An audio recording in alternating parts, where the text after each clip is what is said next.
Halo Bu. Nama saya Fendi dari kelas 8B, absen ke-10. Dan saya Jesslyn Sang berasal dari kelas 8B absen 15. Hari ini kami akan menjelaskan mengenai cerita daerah yang berasal dari Sumatera Barat dan Jawa Tengah berjudul Malin Kundang dan Timun Emas. Tapi sebelum itu, kami akan menjelaskan sedikit mengenai Pluralitas masyarakat Indonesia. Pluralitas, yaitu plural, berasal dari bahasa Inggris yang berarti jamak, dan pluralitas memiliki arti kemajemukan. Pluralitas atau kemajemukan merupakan ciri dari negara Indonesia yang terdiri dari berbagai macam ras, etnik, agama, dan kebudayaan. Adanya pluralitas ini membuat masyarakat Indonesia bisa hidup dengan toleransi yang sangat tinggi. Indonesia merupakan negara yang menjunjung tinggi keragaman.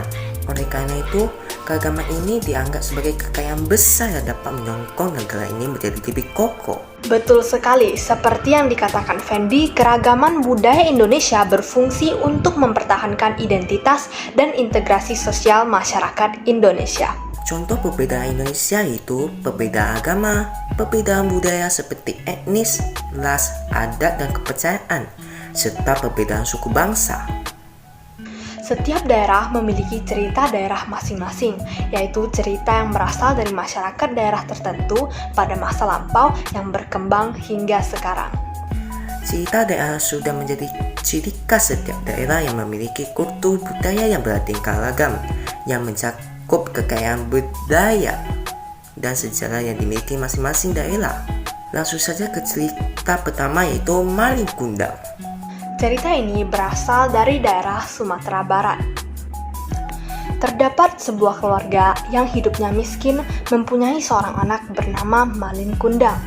Keadaan keluarga tersebut sangat memprihatinkan yang membuat sang ayah harus merantau ke negeri seberang untuk bekerja. Malin serta ibunya berharap sang ayah akan pulang dengan membawa banyak uang sehingga kebutuhan keluarga sehari-hari mereka bisa terpenuhi. Tapi sang ayah tidak kunjung pulang yang menjadikan mereka merasa sangat kecewa.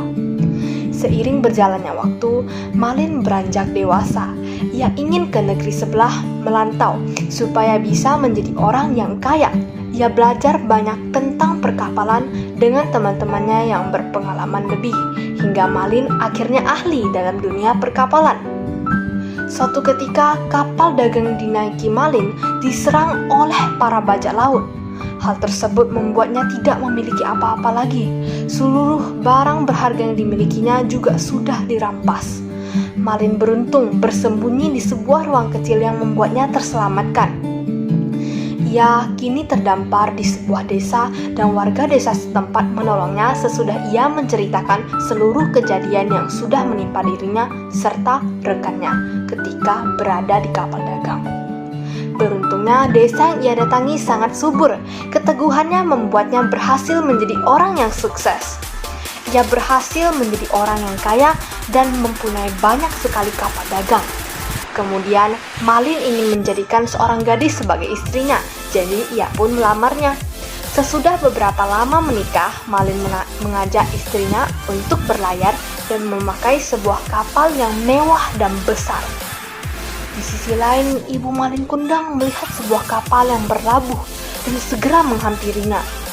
Ia merasa yakin bahwa orang yang ada di kapal tersebut merupakan Malin, anaknya. Ketika Malin turun dari kapal, sang ibu menyambutnya dengan hangat.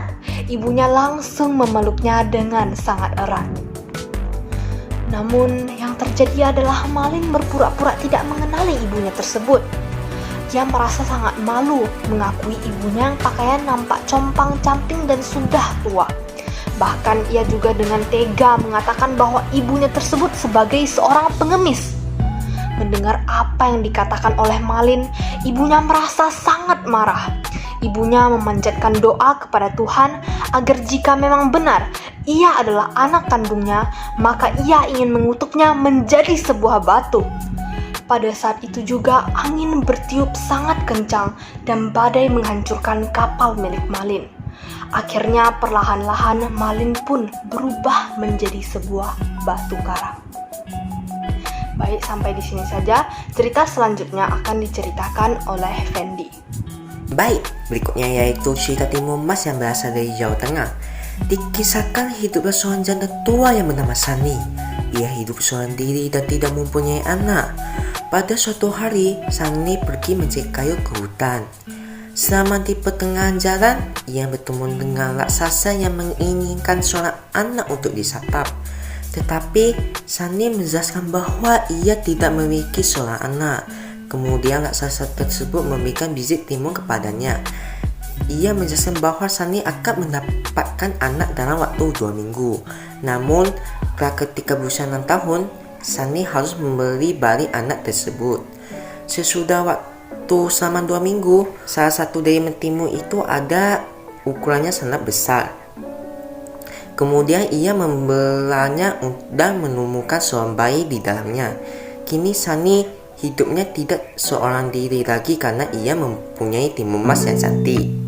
Suatu ketika, sang raksasa datang untuk menagih janjinya, yaitu mengambil timun mas.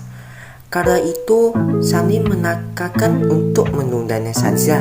Alasannya adalah semakin enak rasanya jika ia semakin dewasa. Akhirnya raksasa menyetujui saran dari Sani. Pada suatu hari, ia memimpi Timun Mas diminta untuk menemui petapa yang ada di gunung. Ia meminta Timun Mas pada pagi harinya agar mencari petapa tersebut dengan segera.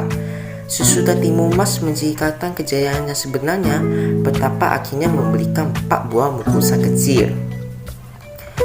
Petunjuk mengenai cara memakannya dijelaskan oleh sang petapa. 4 kantong itu isinya adalah biji mentimun, garam, jarum, serta terasi. Jika dikejar oleh raksasa, Timun Mas diminta untuk melemparkan isi kantong tersebut satu persatu. Kemudian ia berpamitan pulang ke rumah sesudah mendapatkan kantong-kantong tersebut. Untuk mengganggu janjinya, esok harinya sang raksasa datang lagi. Sani meminta kepada raksasa agar tidak mengambil anaknya. Hal ini karena Sani sangat mencintai dan menyayangi anaknya. Bahkan ia juga rela menawarkan dirinya sebagai ganti Timun Mas. Tapi raksasa marah dan menolak tawarannya. Timun Mas kemudian keluar dan menentang raksasa karena merasa tidak tega melihat Sani diperlakukan seperti demikian.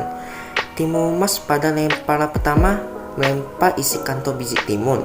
Raksasa mampu melewati tanah timun yang melilit pada tubuhnya dan tetap bisa mengejarnya. Lemparan yang kedua adalah berupa jarum. Seketika tuburan pohon bambu yang tinggi serta tajam.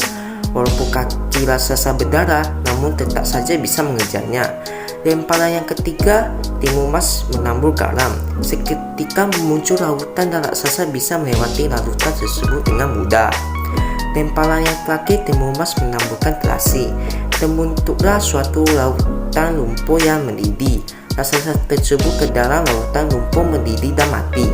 Sesudah kejadian tersebut, Timun Mas dan Sani hiduplah bersama dengan bahagia. Sampai di sini saja penjelasan dan cerita kami hari ini. Sebelum kami akhiri, kami ingin mengingatkan, walaupun berbeda, kita tetaplah bersatu.